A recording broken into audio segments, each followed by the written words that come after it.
So when you're dealing with a side underride crash, you're dealing with the most horrific crashes imaginable. AngelWIng has helped spearhead a nationwide effort to prevent side underride crashes. That's when a car crashes into the side of a truck and gets trapped underneath the body of the truck, as Andy demonstrates. You can see the bumpers don't match up. Because the bumpers don't match up, the first point of impact is the windshield and then the occupants in the car. Andy is not only an attorney with the law firm for truck safety, he's a licensed truck driver who owns and operates his own big rig. Side underride crashes are a top priority of his. They almost always result in death. If they don't result in death, they end up with an open skull fracture. Andy has seen the devastating consequences of side underrides firsthand. Paraplegia, quadriplegia, traumatic brain injury, and that type of an injury. He's fought fiercely for survivors of side underrides and formed strong personal bonds with victims long after their cases are over. Andy has participated in side underride testing 6 times.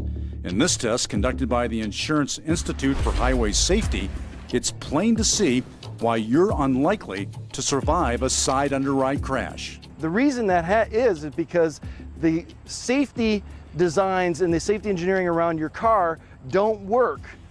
And they don't work because of the first point of impact.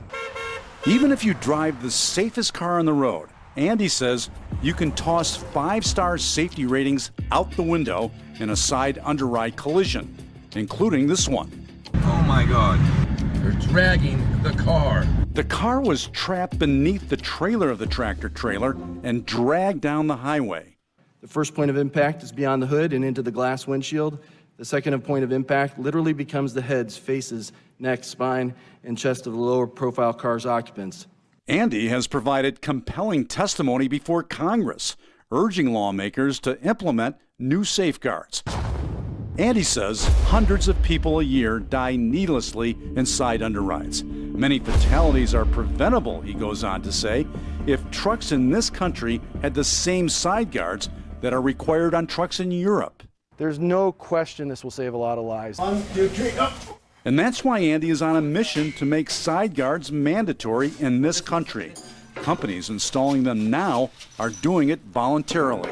Not only are we seeing side guards being installed on semi-trucks and trailers to prevent cars from going underneath the trailers, we're seeing them citywide too on smaller trucks. Andy has put his money where his mouth is. He and the law firm for truck safety are paying for 5 sets of side guards on Cleveland City garbage trucks. The city has agreed to match the 5 sets for a total of 10. The reason I care about side underride guards so passionately is because the industry knows about this stuff, and they've known about it for years. The first regulations were in 1953, which are woefully inadequate. So this has been an ongoing 77-year type of a problem. If Andy convinces Congress to toughen regulations and require side guards, he's confident many lives will be spared. This is Tom Meyer for the law firm for truck safety.